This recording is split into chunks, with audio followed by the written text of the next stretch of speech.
Wyatt had always known the land would shape his fate, but nothing in his past could have prepared him for the day the wind changed and the world he knew began to unravel. New Mexico Territory? 1880. The sun was a hammer blow against the high desert, and the air shimmered with the heat rising from the cracked earth. Wyatt rode alone, his horse a dusty silhouette against the wide, relentless sky. He wasn't a man who sought company, but today he found himself missing the easy silence of his solitude. The last few days with the others hired hands on a cattle drive that had gone south faster than a snake in a dust storm had been a lesson in the hollow ring of men without a purpose. They had scattered 3 days ago, leaving him with little but the grit on his teeth and the memory of their cold indifference. He was heading toward the small settlement of Adobe Creek, a place marked on his faded map more by hope than by certainty. The land here was a quiet, patient thing, etched with the scars of ancient washes and the low, dusty scrub of sagebrush. It was in one of these deep, dry gullies that he saw her. She was a shape, a shadow half hidden by a tangle of chaparral and rock.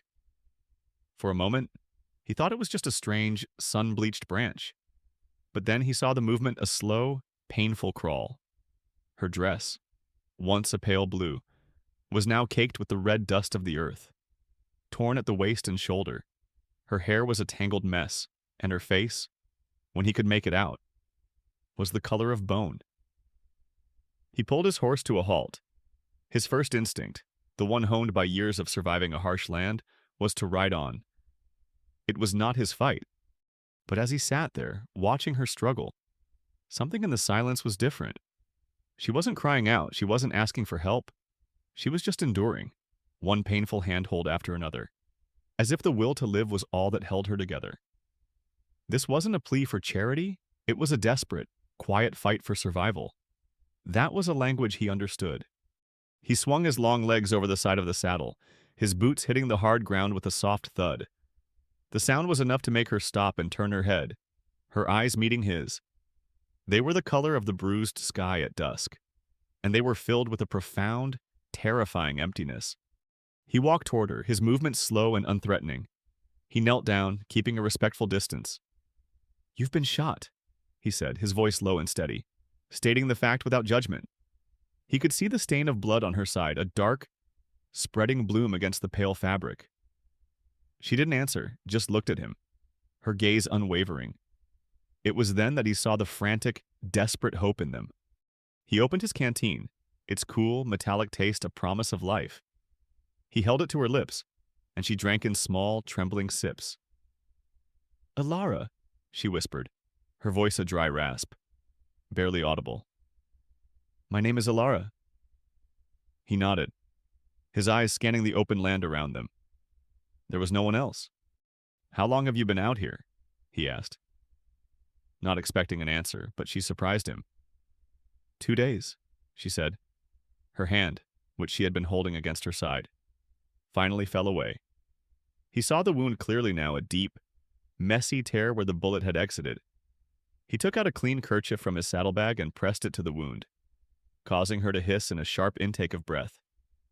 The pain was evident on her face, but she didn't cry.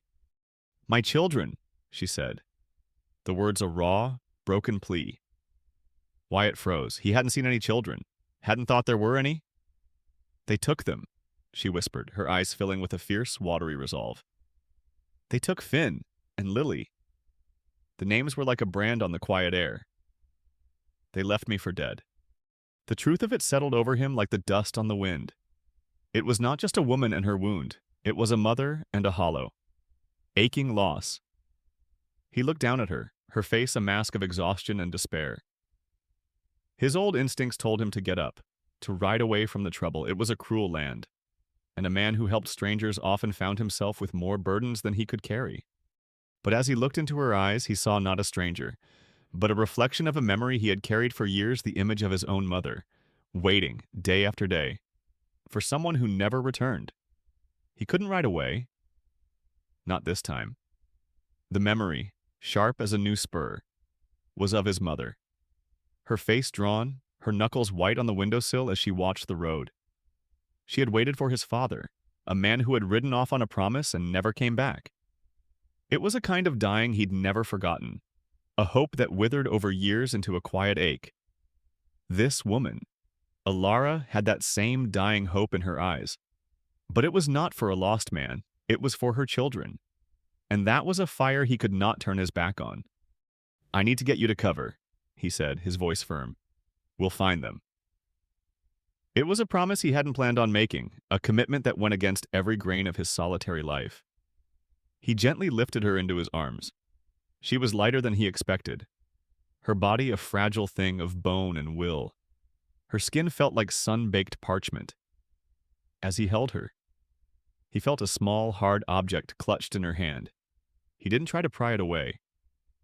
He started walking, his boots kicking up dust, heading for a small stand of cottonwoods he had seen in the distance, a place where the promise of shade and water was more than just a dream.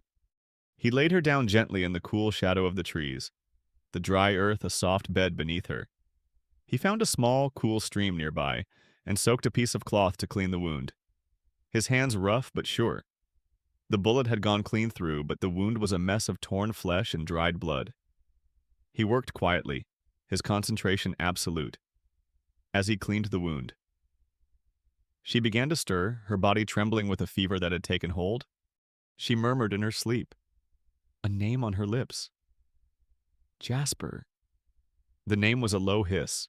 Filled with a bitterness that Wyatt had never heard before, her face contorted, and she flinched away from an unseen hand. "You sold them. You sold them all." Wyatt froze. It was not just an attack, not just a random act of violence. This was something else. A debt. A betrayal. She had run from a kind of prison, not just an empty landscape. The men who had taken her children were not just strangers, but ghosts of her past. He didn't ask. He just kept the cloth damp, waiting out the fever, letting the dark words fill the space between them. He finished dressing the wound with a torn strip of his own shirt, doing his best to make it a clean, tight bandage. He stood, his eyes scanning the horizon. A deep, thunderous rumble echoed in the distance, and the western sky. A moment ago, a pale, washed-out blue, was now a deep, angry purple. A dust storm was brewing, one of those sudden, violent tempests that could swallow a man whole. They had less than an hour, maybe less, to find real shelter. The cottonwood trees offered little protection. Wyatt felt a fresh surge of urgency. This land wasn't just indifferent, it was actively hostile. He knelt again and gently tried to open Elara's clenched fist. It was a tight hold, the grip of a woman who had lost everything but this one small thing. He finally managed to uncurl her fingers and saw what she had been holding. It was a single, tiny porcelain doll's head, chipped and cracked, but its painted eyes were still wide and blue. It was a doll's head, not a locket, a fragment of a child's toy. The sight of it, so fragile and out of place in this brutal landscape, hit him harder than a fist. This was not about gold or revenge. This was about children. He carefully placed the tiny head in his own pocket, a new weight to carry. A sudden glint in the dry grass caught his eye. A small, tarnished silver locket lay half buried in the dust. He picked it up, his thumb brushing against its cold surface. Inside, two faded tintypes showed the faces of a boy and a girl, Finn and Lily. He turned it over, and etched on the back, in crude, jagged letters, was the phrase, "The price of freedom." He felt a wave of cold fury. This wasn't a warning, it was a taunt. A final, cruel gesture from men who saw her life, and the lives of her children, as nothing more than a transaction. Wyatt felt a fresh surge of determination, a clear purpose in the face of the encroaching storm. The dust storm was a living thing, a coiled serpent of red sand and wind that swallowed the horizon whole. Wyatt, with Elara still unconscious in his arms, scrambled for a better shelter. He found it in a shallow cave carved into the side of a bluff, a small, dark refuge from the maelstrom. The wind howled outside, a beast trying to tear the world apart.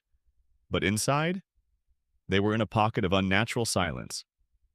He laid Elara down, his coat beneath her head, and watched her, the fever still raging beneath her skin. He did what he could, dampened her brow, checked her bandage, and waited. The storm lasted a full day and a night. a test of patience that felt like a lifetime. The fine red dust seeped into the cave, coating everything in a suffocating film. Wyatt coughed, but Elara remained still, her breathing shallow and ragged. In the eerie half-light, he meticulously cleaned and rebandaged her wound, his touch as gentle as a man could make it. He found a small, cool spring trickling from a crack in the rock face and used the water to moisten her lips, feeling her take the tiny sips like a parched desert plant. The close confines of the cave forced a quiet intimacy between them. As Elara's fever broke and her breathing evened out, Wyatt found himself watching her, not just as a burden, but as a person. Her face, even covered in the fine red dust, held a quiet strength, a resilience he recognized from the way she had crawled, not giving up. He thought about the locket in his pocket, the two faces, and the cruel words etched on the back. It gnawed at him. This wasn't some simple act of robbery, it was a punishment, a deliberate act of cruelty. He found himself growing angry not at her, or the situation, but at the men who had done this. He had spent his life avoiding trouble, riding away from anything that wasn't his. But now, the line was blurred. This was his trouble now. As the storm raged, he sat vigil, a silent guardian in the dark, and for the first time in years, he felt a responsibility that went beyond his own survival. When the sun finally returned, it was a washed-out, pale thing, its light struggling to penetrate the lingering haze of dust. Elara's fever had broken. She was weak, her eyes still clouded with exhaustion. But she was awake. The locket lay on the floor of the cave where it had fallen, its silver glint a silent promise. She looked at him, her gaze clearer now, no longer just a mask of despair. She saw the man who had stayed, the man who had risked his life for a stranger. The silence stretched between them, not empty but full of everything that had passed. "Thank you," she said, her voice stronger now, though still hoarse. It was a simple phrase, but it carried the weight of everything they had been through. Wyatt simply nodded, his eyes on the open landscape. "We can't ride," he said, stating the obvious truth. "You're too weak, and the horse needs to recover." His horse, a sturdy Mustang, was still weary from the dust storm, its coat caked with a fine layer of red grit. The horse nickered softly as if in agreement. The reality of their situation was a heavy thing, but for the first time, Elara felt a strange, quiet sense of peace. She was no longer alone.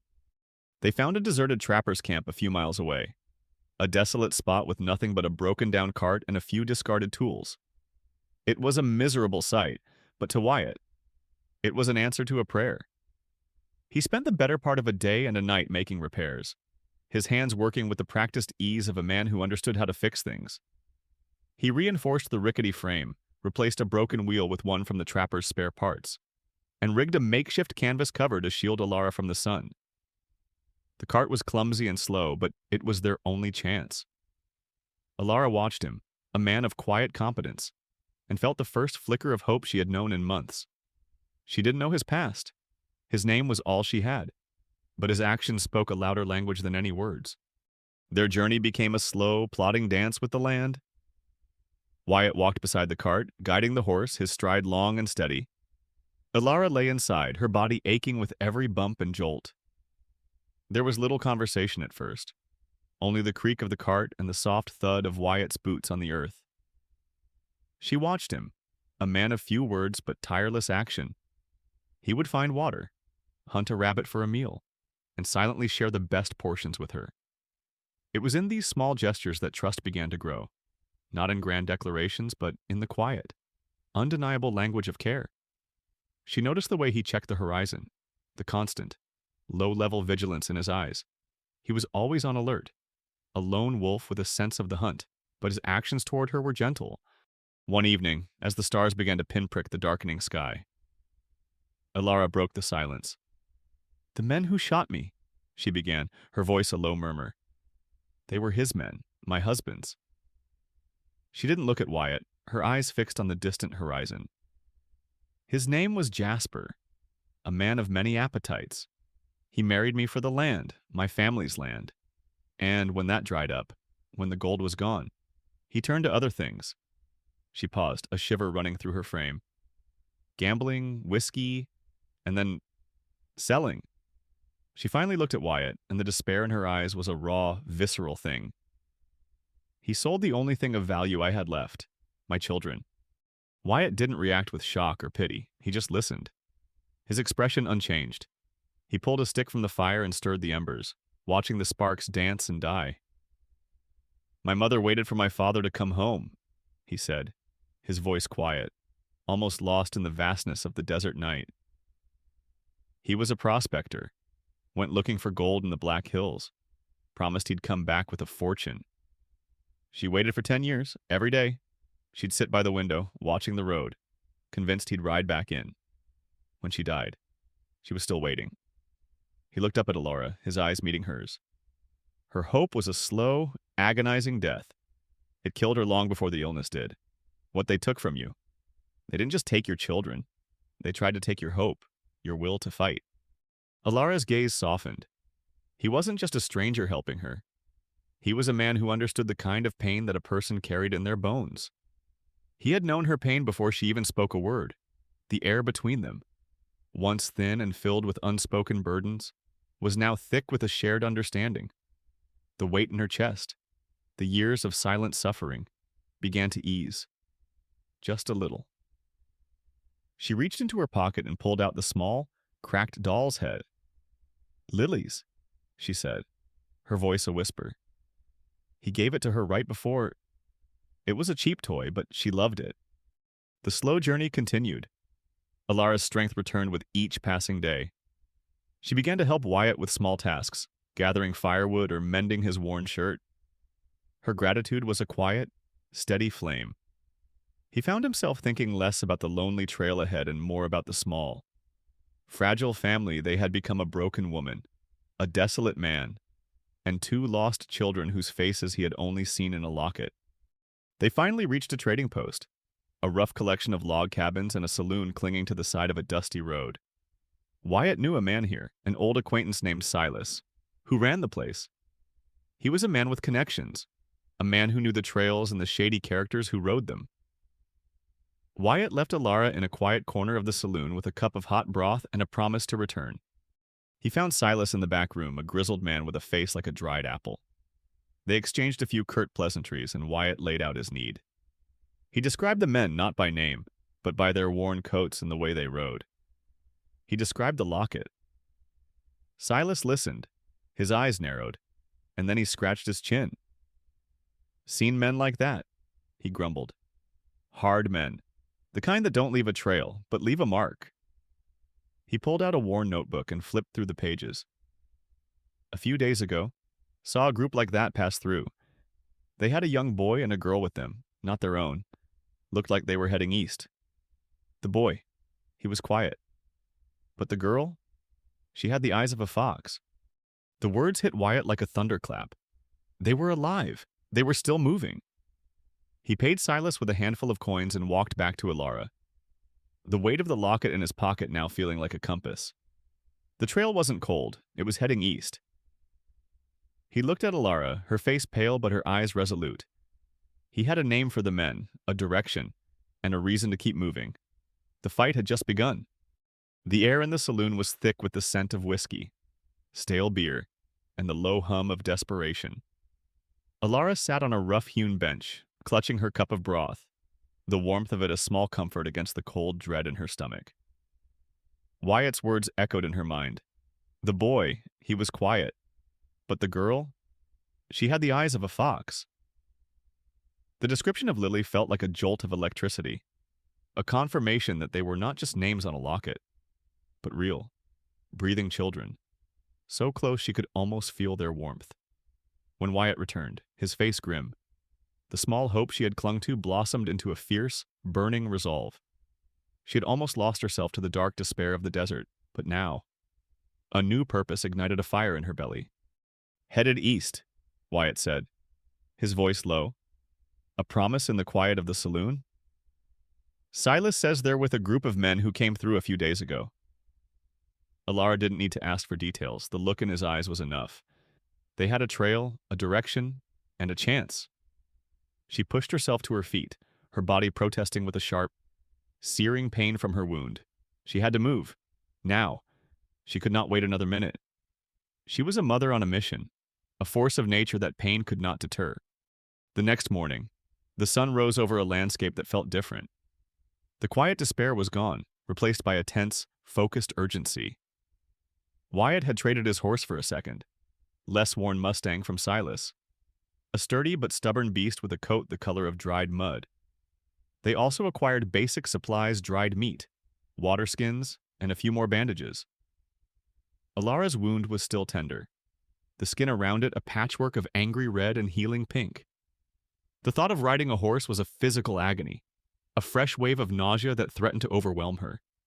"I can do this," she insisted, her jaw set. As Wyatt helped her onto the saddle, he didn't argue, but his face was a mask of concern. As they began to move, every step was a fresh stab of pain. The jolting of the horse sent fiery lances through her side, and she had to grit her teeth to keep from crying out. But she did not stop. The names Finn and Lily were a mantra in her mind, a powerful force that drowned out the pain. She was no longer just a victim, she was a warrior. Fueled by a mother's love and a debt of life she felt she owed to her children. The trail was not a road, but a ghost. It was a faint network of broken twigs, scuffed pebbles, and flattened blades of grass. Wyatt was a master of the land, his eyes constantly scanning, reading the subtle language of the desert floor. He saw the subtle shift of rock, the faint hoofprints of horses, and the way the wind had scuffed the sand. He was a hunter, and his quarry was in sight. But Elara, with her own unique history, began to see things he didn't. She noticed the way a particular piece of sagebrush had been snapped cleanly, not by the wind, but by a hurried boot. She saw the imprint of a small, narrow sole next to a larger one, and her heart pounded. "That's Lily," she whispered, a fierce possessiveness in her voice. "She always walks with her toes pointed slightly inward." Wyatt stopped and looked at her, a flicker of surprise in his eyes. He had been looking for signs of horses, for dropped objects, for the obvious. She was looking for the unseen, the small, intimate details only a mother would know. He began to listen to her, to trust her observations. Their journey became a collaboration, a grim, silent partnership. He was the strength and the experience, the rock against the storm. She was the compass, the silent navigator who understood the trail's emotional truth. Her past, once a source of pain and shame, was now her greatest weapon. She knew her children, their habits, their little idiosyncrasies, and this knowledge gave her a tracking ability that no hardened lawman or tracker could ever hope to match. The days blurred into a grueling cycle of heat and cold, hunger and exhaustion. The sun beat down on them with a relentless fury, baking the land and raising dust devils that danced across the plains. At times, the heat shimmered so intensely it created a mirage, a false lake in the distance that mocked their thirst. Elara's wound throbbed with a dull, constant ache, a physical reminder of her failure. But she refused to be a burden. When the trail grew steeper, she dismounted and walked, each step a fresh wave of pain, but she did it anyway, her jaw set, her eyes fixed on the horizon. Wyatt, seeing her determination, would slow his pace to match hers, walking beside her in silent solidarity. He would hand her his water skin without a word, a gesture that spoke volumes. As they moved deeper into the canyon lands, the landscape changed. The dusty plains gave way to towering rock formations, deep ravines, and narrow passes. Navigating this terrain was a different kind of struggle. The horses' hooves struggled for purchase on the loose rock, and the air grew colder with each downward turn. One afternoon, a sudden, sharp hailstorm descended upon them without warning, a violent assault of ice and wind. They scrambled for cover under a small overhang, the hailstones battering the rock and the horses trembling with fear. Elara, shivering uncontrollably, felt a wave of despair wash over her. They were so close, and yet the land itself seemed to be fighting them. Wyatt, without a word, pulled her close, his body shielding her from the wind and hail in that moment. She wasn't just a mission, and he wasn't just a guide. They were two people, huddled together against the elements, a shared vulnerability that strengthened their bond more than any grand conversation ever could. At night, by the meager fire, Wyatt would carefully change Elara's bandage. He was a man of the wilderness, not a medic, but his touch was steady and his methods clean. He would mix a paste from local herbs he knew, a bitter-smelling concoction that she knew eased the infection.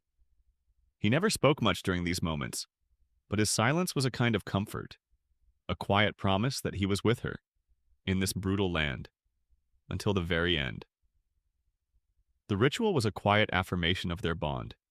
Each night, as he worked on her wound, she would watch him, her gratitude a tangible thing.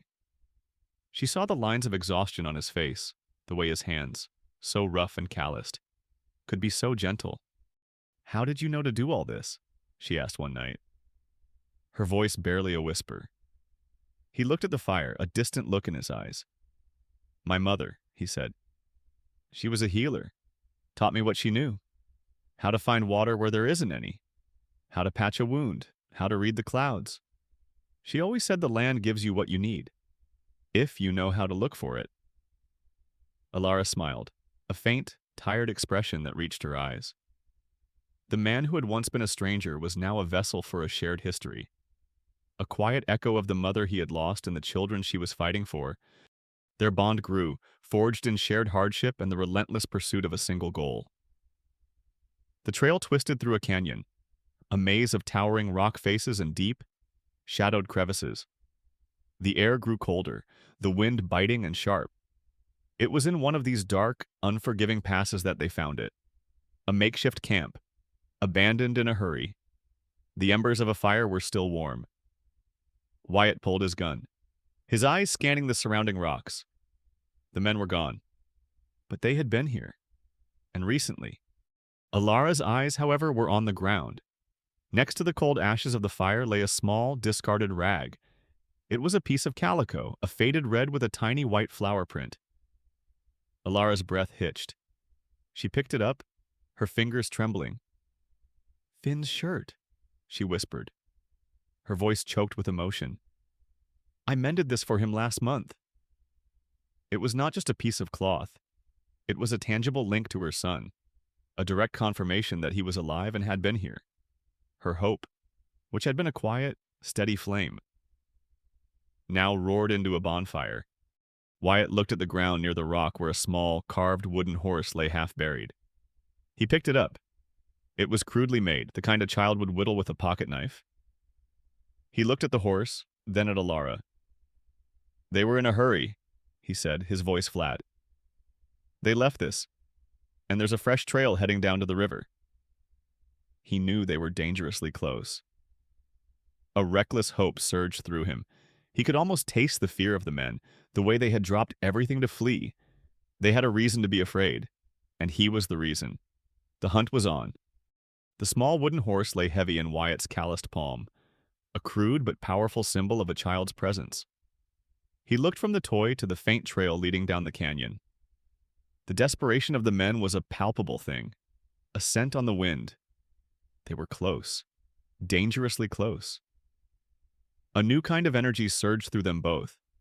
No longer the weary plodding of survival, but the sharp, coiled focus of the hunter. The pain in Elara's side, the ache in her bones, were forgotten, replaced by a cold, clear resolve. She was no longer just following. She was pursuing. The trail now held a terrifying intimacy, a direct line to the heart of her fear and her purpose. Wyatt led the way, his stride lengthening, his eyes now fixed not on the ground, but on the horizon. They moved with a silent, synchronized rhythm, two shadows in the vast, unforgiving landscape. He noticed every shift in her expression, the way her grip on the saddle tightened, and the fierce glint in her eyes when she spotted another small, insignificant detail he had missed: a scuff mark on a rock too high for a man, a fragment of thread snagged on a thorny bush. She was not just a mother, she was a force of nature, driven by an instinct he had never known. As they pressed on, the canyon grew narrower, its walls rising like ancient, crumbling sentinels. The trail became a treacherous ribbon of loose shale and jagged rock. Wyatt's horse, a seasoned Mustang, found its footing. But Elara's mount stumbled, its hoof catching on a slick patch of stone. Her body, still weak from her wound, swayed dangerously. She cried out, not in pain, but in frustration. Wyatt was at her side in an instant, his hand steadying her horse. He dismounted, and together they worked the animal through the difficult pass. As he guided the horse, Elara pointed to a barely visible path on a higher ledge, a path that looked less traveled and more stable. "They took the high road," she whispered. "They were trying to avoid the loose rock. See how the lichen is scuffed only on the far side?" Wyatt looked, and sure enough, the delicate green growth had been scraped away, a sign that boots, not just hooves, had passed there. She was right. He had been looking for a horse trail, and she had found the human one. The canyon was a trap, designed to slow any pursuers, but Elara's unique perspective, her ability to see the world through the eyes of her children, had saved them from the choke point. They followed the trail for hours, the light of the sun fading into a bruised purple and orange as the day drew to a close. The tracks led to a steep-sided ravine, a natural fortress of rock and shadow. At the bottom, a small, hidden camp nestled beside a trickle of a stream. They dismounted and crept to the edge. Peering down, 3 men were huddled around a fire, their faces obscured by the flickering light. But as Wyatt's eyes adjusted, he saw a 4th figure, a sentry, perched on a rock ledge high above the camp, his rifle resting on his knees. This was a complication. A direct assault was out of the question. Wyatt's grip on his rifle tightened, his knuckles white. The plan that had formed in his mind was reckless, a fool's gamble, but it was their only chance. He turned to Elara, his voice a low, rough murmur. "The sentry is a problem. I'll take him out first. When you hear my shot, I'm going to create a diversion. Draw them out. When they're distracted, you go for them." Elara didn't hesitate. She didn't question his logic or his judgment. She simply nodded, a silent testament to the trust that had grown between them. He handed her a small, well-oiled pistol, a lady's derringer he kept tucked in his boot. It was a flimsy thing, more a deterrent than a weapon, but in the right hands, it was a promise. "Remember what I taught you," he said, his eyes meeting hers, a silent communication passing between them. He had taught her how to hold it, how to cock it, but the rest was up to her. Elara took the pistol, the cold steel feeling strangely comforting in her palm. Her heart pounded, a frantic drum against her ribs, but her hands were steady. She looked at Wyatt one last time, a shared glance that held 100 unspoken words of farewell and hope. He was a lone wolf, and she was a woman who had lost everything. But in that moment, they were a single unit, a synchronized force with one goal. Wyatt disappeared into the deeper shadows of the canyon, leaving Elara alone with the wind and the terrible weight of her purpose. She crawled along the rim, her body moving with a silent, animal grace. She positioned herself behind a large boulder, her eyes fixed on her children. She saw the way Lily's shoulders were hunched, the way Finn's face was turned toward the ground. A fresh wave of fury surged through her, a hot, liquid rage that burned away all fear. Suddenly, the canyon echoed with a sharp, muffled crack. Wyatt's rifle, a precise and deadly whisper in the night. The sentry slumped forward and vanished from his perch. A second later, a loud, sharp crack and a thunderous roar of falling rock. Wyatt's diversion, a well-placed shot to a precarious rock face. The men below scrambled, their attention instantly diverted to the falling stone. They grabbed their rifles, their shouts echoing in the ravine. "What in hell was that?" one man bellowed, his voice filled with panic. "Could be a rock slide? Get a rope." But one man, the one with the scarred face, didn't panic. He was looking in her direction, his eyes narrowed with a cold, calculating suspicion. This was her moment. Elara scrambled down the steep, rocky slope, her feet finding purchase on the smallest ledges. She moved with a silent urgency, her eyes never leaving her children. Her feet hit the canyon floor and she ran. She ran like a woman possessed, the pain in her side a distant, forgotten thing. She reached Finn first, fumbling with the knots that bound him. His eyes, wide with fear, looked up at her, and in them, she saw a flicker of recognition, of disbelief, of hope. But then, a voice, rough and angry, cut through the night. "Hey, what in the..." The man with the scarred face had stayed behind, his gaze fixed on her. He moved toward her, his hand reaching for the knife at his belt. Elara acted on pure instinct. She raised the derringer, her hand not even shaking. "Don't come any closer," she said, her voice surprisingly steady, a low, fierce growl. "Leave us be." The man stopped, a look of disbelief on his face. He laughed, a harsh, grating sound that bounced off the canyon walls. "A little woman with a toy? You're not gonna shoot me." His words were a taunt, a challenge to her courage. A moment of hesitation washed over her. Could she really do it? Was she capable of taking a life? Even a life so vile the image of Finn's bruised face. The memory of Lily's small, cracked doll's head flashed in her mind. Her doubt vanished, replaced by a ruthless certainty. The clicking sound of the derringer's hammer was loud and final in the silence. The man's laugh died in his throat. He saw the cold, sharp fury in her eyes, a look he had never encountered before. He had faced down lawmen, bounty hunters, and angry ranchers, but never a mother with nothing to lose. He slowly backed away, his hands raised in surrender. Okay, lady," he said, his voice laced with a grudging respect. "We'll let you go, just get out of here." Alara's hands worked quickly, untying Finn and then Lily. Lily, her eyes still wide with fear, clung to her. The relief that flooded Alara's soul was a warm, overwhelming wave that threatened to buckle her knees. She held them both, her arms wrapped tightly around their small bodies. Their familiar scent a balm to her shattered spirit.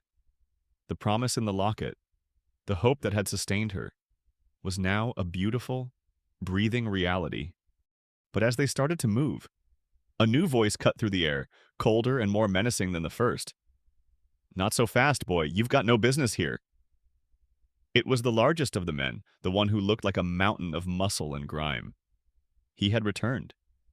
And with him, the other two, their rifles were trained on her. Her heart sank. This was the end. She pulled the children behind her, the small derringer feeling like a pathetic toy in her shaking hand. The scarred man smirked, his confidence returned. "You're not going anywhere, lady," the big man growled, his voice a low rumble. "We've got plans for them, and for you." He took a step forward, his eyes glinting with a cruel amusement. But suddenly, a new sound split the air. Not a gunshot, but a high-pitched whistling, followed by a series of sharp, ricocheting snaps. A rock, dislodged from high above, tumbled down the canyon wall, smashing into the ground inches from the big man's feet. He jumped back, startled. Another followed, then another. A terrifying hail of stone that seemed to come from nowhere. It was Wyatt. He had anticipated this. He hadn't just created a diversion. He had set a trap. He was a shadow, a ghost in the rocks, and he was making the canyon fall apart around them. The men, rattled and confused, looked up, trying to find the source. But Wyatt was a master of his craft, and they couldn't see him. The children were crying, the men were shouting, and Elara, with a renewed surge of strength, saw her chance. "Run!"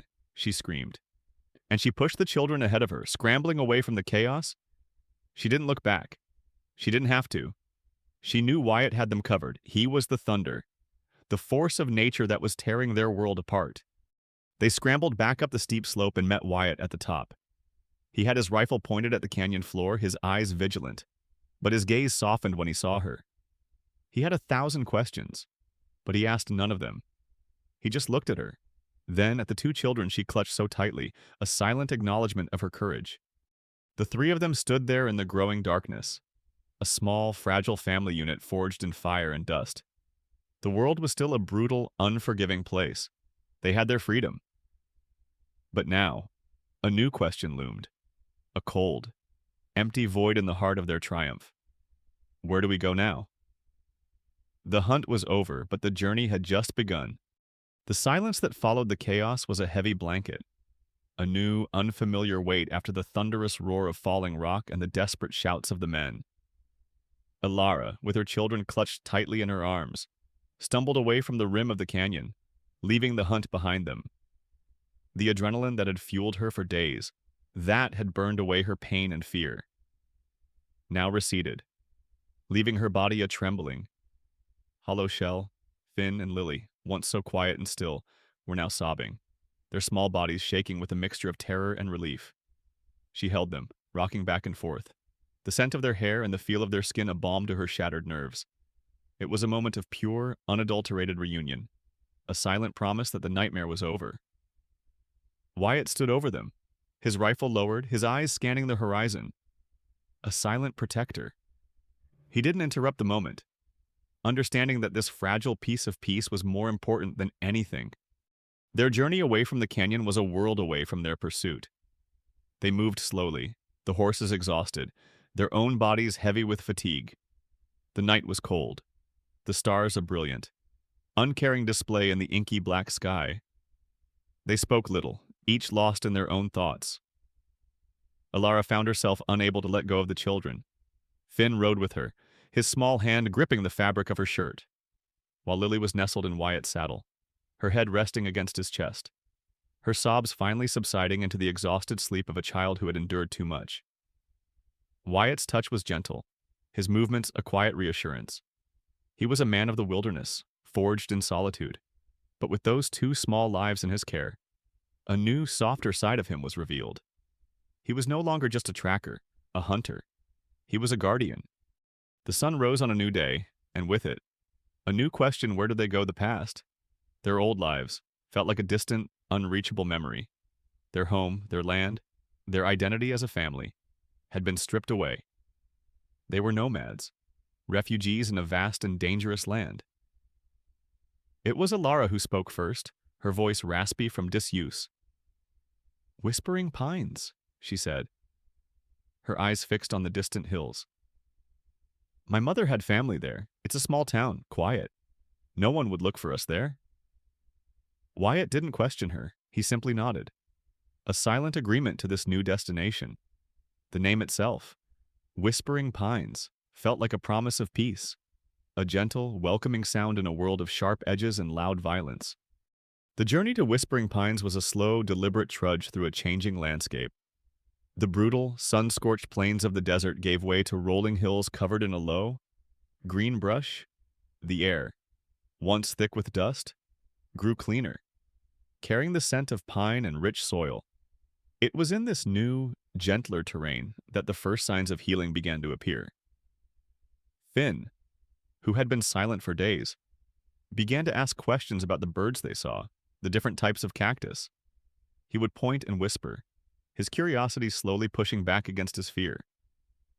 Lily, still shy, would reach for Wyatt's hand when they walked, her small fingers curling around his calloused ones. She would hide behind his legs when a stranger passed, a silent acknowledgement that he was her safe harbor. Whispering Pines was exactly as its name described, nestled in a valley surrounded by tall, whispering pine trees. The town was a quiet collection of log cabins and a single, dusty main street. A sense of calm hung in the air, a peaceful stillness that felt foreign to Elara and her children. They found a small, empty cabin on the outskirts of town, a simple one-room structure with a leaky roof and a fireplace that smoked. It wasn't much, but it was theirs, for the first time in a long time. Elara felt a sense of belonging. The nightmares of the ambush, the terror of the canyon, felt a little further away here.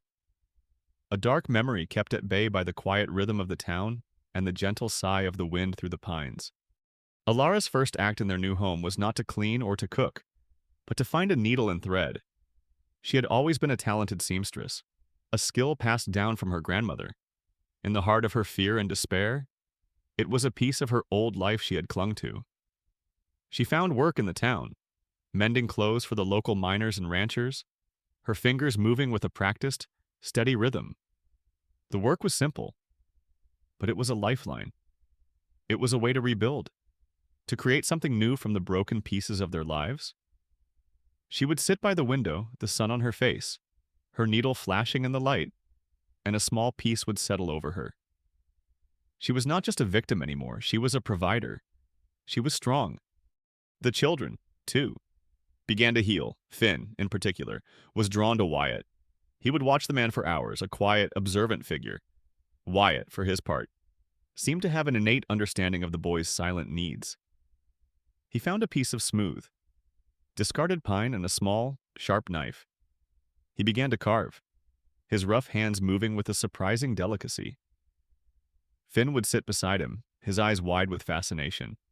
Wyatt taught him the basics of whittling, how to read the grain of the wood, how to let the knife follow the natural path. The first thing Finn carved was a small, clumsy bird, its wings uneven. But to him, it was a masterpiece. He would carry it everywhere, a tangible sign of his new, budding relationship with the man he had once feared. Lily, on the other hand, was still a shadow.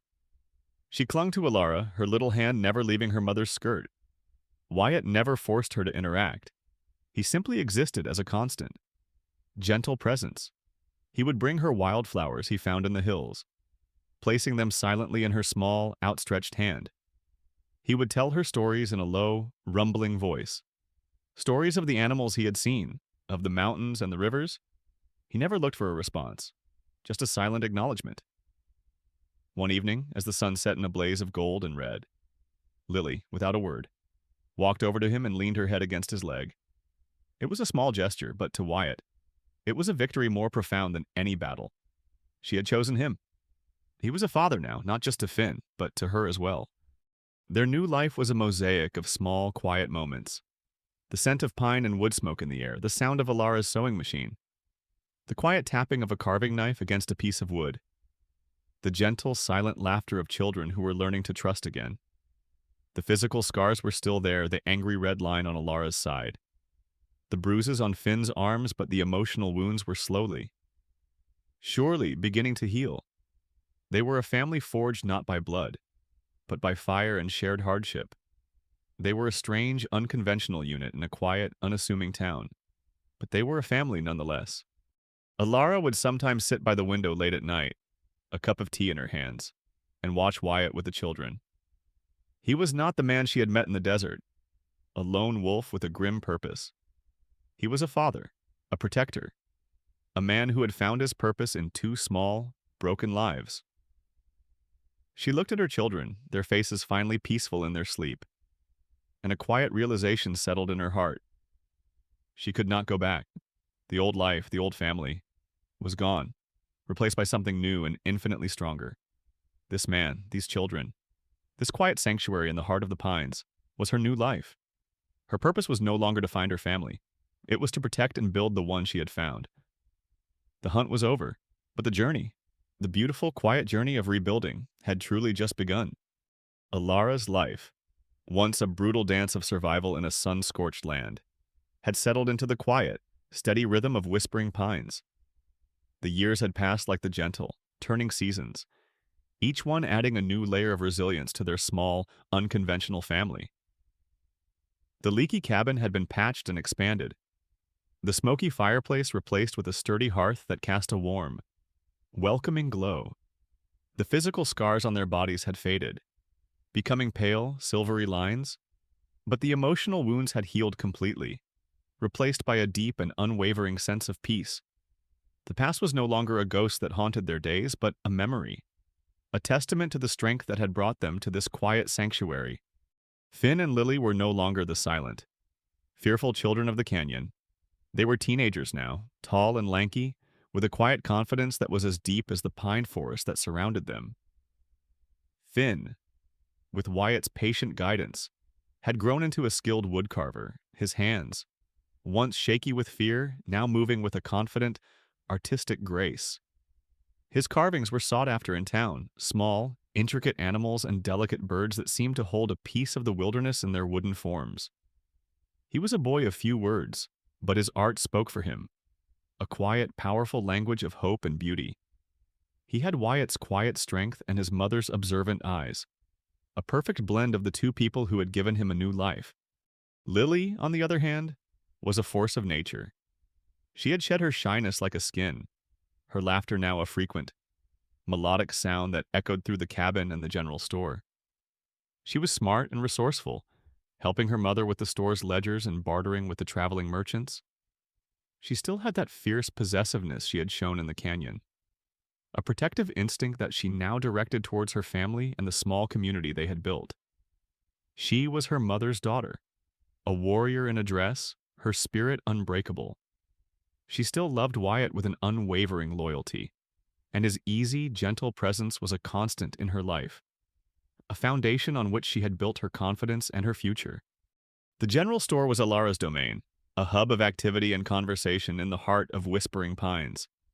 It was more than just a place to buy goods, it was a gathering place, a community center where town gossip was traded for fresh produce and kind words were exchanged over a cup of coffee. Elara, with her quiet strength and her kind smile, had become an anchor in the community, a pillar of wisdom and resilience. The people of Whispering Pines knew her story, not from her words, but from the quiet way she carried herself. A woman who had faced the worst of the world and had come out stronger for it. Her hands, once so quick with a needle and thread, were now just as quick with a balance scale and a cash box. Her skill a testament to her adaptability and her unyielding will to build a better life for her children. Wyatt, the solitary tracker who had once roamed the desert with only his rifle and his horse for company, had become a farmer. He had found his own piece of land on the outskirts of town, a small patch of earth that he worked with a quiet reverence. He grew vegetables in neat, organized rows. His hands, once so quick to handle a gun, now tenderly cultivating the rich soil. He had an innate connection to the land, an understanding of its seasons and its secrets, and his crops were the envy of the entire valley. He would bring his harvest to Elara's store, their daily exchange a quiet ritual, a shared moment of silent understanding that needed no words. He was a different man, his purpose no longer defined by the solitary pursuit of a trail, but by the nurturing of new life. One evening, as the sun began to sink below the horizon, painting the sky in a blaze of gold and crimson, Wyatt and Elara sat together on the porch of their cabin. The air was cool and smelled of pine and damp earth. Finn and Lily were in town, enjoying a dance, and for a rare moment, they were alone. They had sat in comfortable silence for a long time, the kind of silence that only exists between people who have shared everything. There was no need for words, for explanations, for grand gestures. Their relationship was not built on a whirlwind romance or a dramatic declaration, but on a foundation of shared struggle and silent understanding. Elara looked at him, her eyes soft in the fading light. He was no longer the imposing, grim-faced stranger she had met in the saloon. The harsh lines on his face had softened, and his eyes, once so guarded, were now filled with a quiet, steady warmth. "Wyatt," she said, her voice a low, clear whisper in the stillness. He looked at her, a silent question in his gaze. She took a deep breath, the words, so simple and yet so profound, rising from a place she hadn't known existed. "I never had a choice before," she said, her voice trembling with emotion. "I was a victim. I was a nomad. I was just trying to survive. But this is different. I chose this. I chose this life. I chose this town. And I chose you." He didn't speak. He didn't have to. The words hung in the air, a silent truth that had been present in every quiet gesture, every shared glance, every small act of kindness. He reached out and took her hand, his calloused palm a familiar, comforting weight on hers. He squeezed her hand gently, a silent, powerful promise. It wasn't a wedding, not a public vow, but it was something more profound. It was a commitment to a life, to a family, to a future they had built together, not out of necessity, but by a quiet, unwavering choice. It was a love forged not in fire, but in the peaceful, gentle rhythm of rebuilding. They sat there for a long time, their hands clasped, watching as the last slivers of light disappeared from the sky. The first stars began to appear, small, shimmering promises in the vast expanse of the night. The journey was over. The hunt was a distant memory. The future was not a terrifying unknown, but a peaceful, quiet certainty. It was an image of two hearts, once broken and alone, now whole and together, watching a new horizon,